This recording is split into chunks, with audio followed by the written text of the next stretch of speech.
പശ്ചിമേഷ്യയിലെ യുദ്ധം അവസാനിപ്പിക്കാനുള്ള അന്താരാഷ്ട്ര തലത്തിലുള്ള വെടിനിർത്തൽ ആഹ്വാനങ്ങൾ പൂർണ്ണമായും തള്ളി ഇറാൻ വിദേശകാര്യമന്ത്രി അബ്ബാസ് അരാഗ്ചി. തങ്ങളുടെ ജനതയുടെ സുരക്ഷയ്ക്കായി പോരാട്ടം തുടരേണ്ടത് അനിവാര്യമാണെന്ന് NBC ന്യൂസിന്റെ മീറ്റ് ദി പ്രസ് പരിപാടിയിൽ അദ്ദേഹം വ്യക്തമാക്കി. നിലവിലെ സാഹചര്യത്തിൽ വെടിനിർത്തൽ എന്ന ആലോചനയില്ലെന്ന് അരാഗ്ചി പറഞ്ഞു. ഞങ്ങൾ വെടിനിർത്തലിന് അപേക്ഷിച്ചിട്ടില്ല. ചർച്ചകൾക്ക് താല്പര്യമില്ല.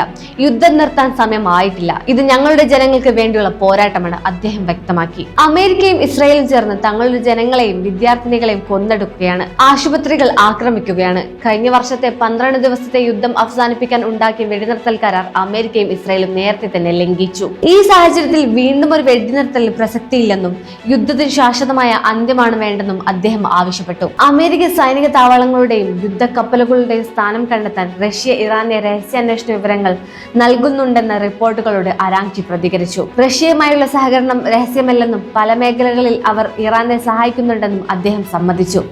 എന്നാൽ രഹസ്യാന്വേഷണ വിവരങ്ങൾ സംബന്ധിച്ച് കൃത്യമായ വിവരങ്ങൾ തനിക്കറിയില്ലെന്നും അദ്ദേഹം കൂട്ടിച്ചേർത്തു.